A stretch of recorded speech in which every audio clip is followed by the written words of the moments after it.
কয়েকটা নাম পরিবর্তন, স্থাপনার নাম পরিবর্তনের ব্যাপারে ছাত্রদের পক্ষ থেকেই মূলত এই চাপটা ছিল। কিছুদিন আগেও আমার রেজিস্ট্রার অফিসে বেশ কিছু ছাত্র এসে বলল যে কোনোভাবে যেন শেখ হাসিনা কিংবা তার পরিবারের কারো নামে যেন কোনো না হয়, কোনো স্থাপনা না থাকে, এটা ছিল তাদের চাওয়া। তো সেই চাওয়া পূরণ করতে গিয়ে আমাদেরকে কমিটি করতে হয়েছে। সে কমিটি হয়েছে, কমিটি পরবর্তীতে কমিটি রিপোর্ট দিয়েছে, সেই রিপোর্ট সিন্ডিকেটে গেল, সিন্ডিকেট সেটা অনুমোদন করেছে।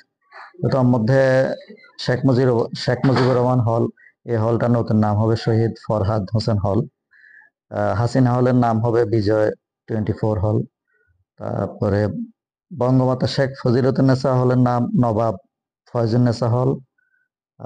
যেটা দ্বিতীয় কলা ভবন হিসাবে সবাই চেনে, সবাই পরিচিত, সেটির নাম শহীদ হৃদয় তরুয়া ভবন। আর শেখ কামাল জিমনেশিয়াম, এটির নাম হবে চট্টগ্রাম বিশ্ববিদ্যালয় জিমনেশিয়াম।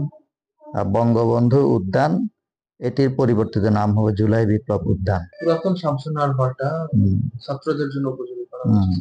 এটার কোনো নাম স্যার পরিবর্তন করা হ্যাঁ, হয়েছে? এটার নাম, এটা যখন হবে এটা ছাত্রদের জন্য হবে এবং এটার নাম ফজলুল কাদের চৌধুরী হল হবে। আমরা তো মনে করি সিন্ডিকেট এবং চট্টগ্রাম বিশ্ববিদ্যালয় প্রতিষ্ঠার পিছনে যিনি প্রধান ভূমিকা রেখেছিলেন তিনিই তো। তো এতদিন পর্যন্ত আরো অনেক আগেই দরকার ছিল এটা হওয়া, হয়নি। প্রশাসন, আমার জানা নাই, আমি তখন প্রশাসনে ছিলাম না এই কারণে। কিন্তু এখন আমরা মনে করছি ওনার নামটা এখানে থাকা উচিত।